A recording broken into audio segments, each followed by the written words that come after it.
Happy Sunday. Welcome to the Locked On Red Sox podcast.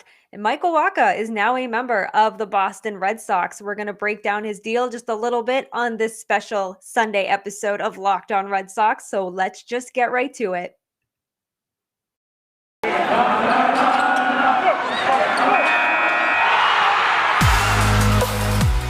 You are Locked On Red Sox, your daily Boston Red Sox podcast. Part of the Locked On Podcast Network, your team every day.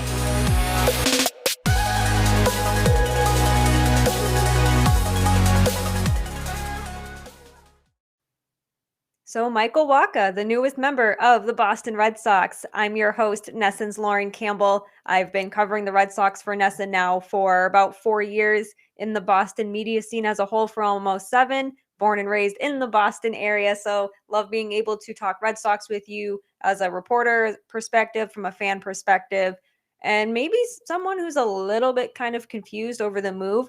I like the addition of Michael Wacha. I think he'll certainly provide depth to this Red Sox rotation.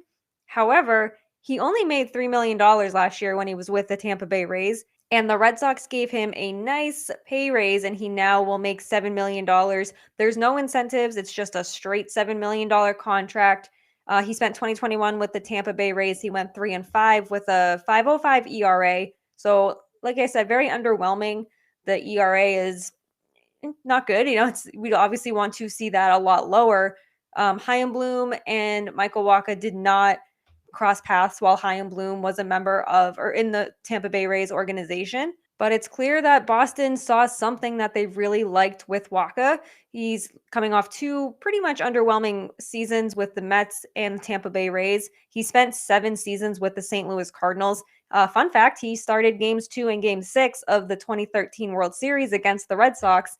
And we all know how game 6 ended. It ended in a very happy moment for the Red Sox and their fans. They obviously won the 2013 World Series, but Wacha certainly will provide depth to this rotation. Like I said, I don't have an issue with the signing. I'm just surprised at the money figure to it. So I think, in my mind, what I think happened is that there was a ton of interest in Wacha, and the Red Sox were like, no, we want him, and threw him $7 million because they knew that's what would get him to sign with the Red Sox over any other team. So I think that's what happened there. But Wacha did see an uptick in performance the final month of the 2021 season with the Rays. His ERA was 3 over 6 outings in the final month. He struck out 30 in 30 innings and only had 5 walks. So toward the end of the season, he was much better than overall in the entire season, which certainly is reassuring, especially coming into a rotation and pitching as a whole that has a lot of questions around it. Some good news, though, for the Red Sox about Wacha is that he's pretty good last year against the New York Yankees. He was 1-0 with a 1.66 ERA, 25 strikeouts over 5 appearances against the Yankees. That obviously could prove to be useful coming into the 2022 season, but you certainly want that kind of consistency against all of the other opponents, not just one team. Though, yes, it's the Yankees. Beating the Yankees and pitching well against the Yankees always is a good thing. However, you want Wacha to provide what he did against the Yankees against every other opponent, every 5th start, or wherever he fits into this rotation. Now, he certainly does not fill the void that Erod left behind. Obviously, Michael Wacha is not a left-handed pitcher. However, his addition certainly helps. He's a veteran. He's pitched in World Series. He's pitched for good teams. He's pitched for big teams. He knows how to pitch under pressure. Like, he's not afraid of the postseason. He's had postseason experience. So I think that he'll be a good fit. And I said it earlier, I don't have a problem with the signing. It was just surprising for me to see the Red Sox throw out $7 million to a pitcher that is mediocre, who had a mediocre season. So where exactly does Wacha fit? Well, he'll probably compete for a role at the back end of this rotation. You have Chris Sale, Nick Pivetta, Nate Eovaldi. You have those 3 as you can probably consider those locks for the starting rotation. Tanner Houck, there's Garrett Whitlock there, and now there's Michael Wacha. So he'll probably compete for that 4 or 5 starter position during spring training, and he'll see how he adapts to a new team. a new system. So there are a lot of changes for him. However, he has played on other teams. So it's not like he is used to one specific team. He's been around. He's had, the Cardinals, the Mets, the Rays. So he's been around some other teams. So hopefully the adapting to a new clubhouse won't be an issue. And I feel like the Red Sox wouldn't be afraid to use him out of the bullpen should he start the season as a starter, doesn't go that well, and then they move him to the bullpen, kind of like they did with Garrett Richards and Martin Perez last year. Hopefully it doesn't come down to that, because that's just going to signify that a $7 million reliever or $7 million starter is now going to be a $7 million reliever coming out of the bullpen. And I think that I don't like when starters go back and forth from the bullpen to the starting rotation. I think it messes with their rhythm, their consistency, and their ability to get into a groove here. And obviously, I'm sure it messes with their confidence in some way. So I don't think he's going to have a short leash by any means, but I don't want to see the Red Sox kind of give up on him as a starter if things don't go well right away. However, he could come in here and be one of the best pitchers on this rotation, and that's obviously what they're hoping for. And that's probably what Red Sox fans want too. This is a guy who's been around the league for a while. He has veteran experience, he has World Series experience. He's pitched against the Red Sox, he's pitched against the Yankees, he's pitched against several MLB teams. But you want him to be successful. He's not 22 anymore. He is 30 years old. So he's quote unquote old for an athlete, or getting older for an athlete. He's ready to just be part of this team. He said all the right things. And, it's easy to go into a press conference and say all these right things, but he was very convincing. He was very confident, very poised. I liked how he sounded. I liked what he had to say. And it was fun to kind of relive the 2013 World Series through his eyes. And he said that he loved the atmosphere of Fenway Park. He said it was bananas, and that he could just feel how loud and amazing the fans were hyping up their team in the World Series. Wacha also pitched against the Red Sox in Game 2 of the ALDS in 2021 against the Rays. He only lasted two and two-thirds innings. He allowed 6 runs on 9 hits. So maybe the Red Sox, the coaching staff, the front office, maybe they were able to kind of scout Wacha. They knew he was going to be a free agent coming up this year. Maybe they were able to kind of see what he was doing wrong, being able to kind of tweak his mechanics and figure out, again, what he was doing wrong. They could fix that and have him be a very productive pitcher for the 2022 season. So we'll see if he emerges as somebody that the Red Sox can bring in and experiences a resurgence in his career.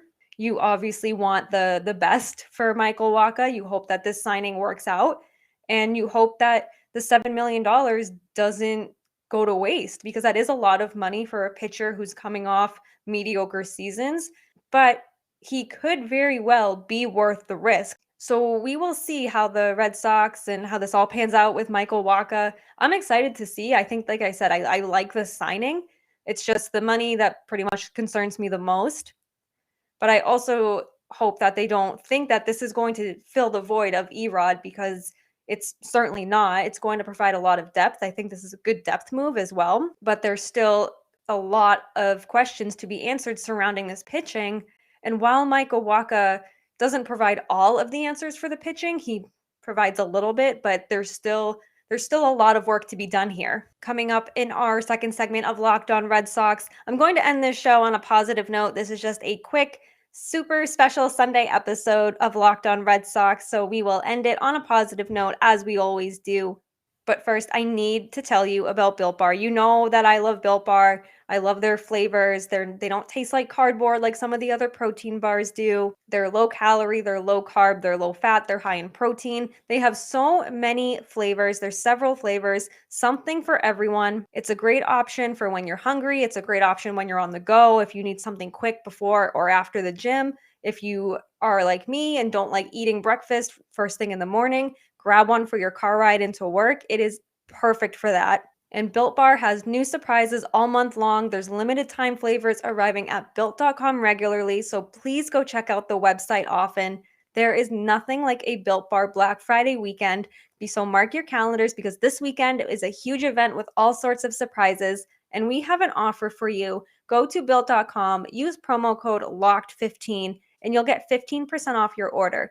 That's promo code LOCKED15 for 15% off at built.com. Welcome back to the Locked On Red Sox podcast, a super special Sunday episode of Locked On Red Sox. Thank you so much for making Locked On Red Sox your first listen of every single day. So as we always do, we will end this show on a positive note. And again, we're one day closer to opening day. We're getting closer to that. And the Red Sox, my positive note here is that the Red Sox are showing signs of movement in this offseason. I think people were a little worried that maybe they would stand pat and just kind of be like, no, we're fine. We're going to work this internally. We're going to figure out our options, maybe complete a smaller trade that doesn't bring in a big name player, but they're making movement. I think, like I said, the Michael Wacha signing, I like it. I don't have a problem with it, but I think this is the sign of things to come. I don't think they're done. I don't think that they are content with their pitching. I don't think they're going to go out and get Max Scherzer, who's drawing interest from the Mets, the Angels, pretty much. I'm sure he's drawing interest from every single team. He is expected to sign by Wednesday, according to reports. It probably won't be with the Red Sox, but again, I think the Red Sox are not done. Like I said, this is showing signs of life. They're going to hopefully make some more splashes, preferably before this pending lockout could happen this week. I can't believe it's already almost here, December 1st. So hopefully the Red Sox will get something else done, add a little more depth and a little more oomph to this rotation and their bullpen. Because like I said in the first segment, there is a lot to work on still. Michael Wacha doesn't solve all of your problems. And as much as it's hard to be patient, I am the least patient person in this world. We need to be patient with this Red Sox team because I think Chaim Bloom is sitting back. I think he's got something up his sleeve. And I think he's going to make a move before this impending lockout. So I think it's going to be fun. It's going to be interesting, and it's going to be worth keeping our eye on. But that will do it for this Sunday episode of Locked On Red Sox. Thank you so much for making Locked On Red Sox your first listen of every single day. Be sure to follow me on Twitter at Lauren, 3 Laws, Lauren with 4 R's, and the Red Sox Twitter account at LO_Red Sox. Don't forget to check out all of the other Locked On shows across our network. Locked On A's, Locked On Yankees, Locked On Astros, Locked On Blue Jays. Everybody does an incredible job. And please join us Monday. We will break down a little bit more of this Michael Wacha deal. We'll talk about what else has gone on in the world of MLB and the signings. And we'll get to the Red Sox. They've shown interest in other players as well. Rich Hill has acknowledged that the Red Sox are interested in him. So there's still a lot to get to, a lot to break down in this off season, and we'll do that all Monday. So be sure to circle back then. This episode was brought to you by BetOnline.ag. We're back. We're better than ever. A new web interface for the start of the basketball season, which means more props, odds, and lines than ever before. BetOnline remains your #1 spot for all the basketball and football action this season. Head to the new updated desktop or mobile website to sign up today and receive your 50% welcome bonus on your first deposit. Just use our promo code LOCKEDON to receive that bonus. From basketball, football, baseball postseason, NHL, boxing, and UFC, right down to your favorite Vegas casino games, don't wait to take advantage of all the amazing offers available for the 2021 season. BetOnline is the fastest and easiest way to bet on all of your favorite sports. BetOnline, where the game starts. Have an awesome rest of your weekend. I'll see you Monday.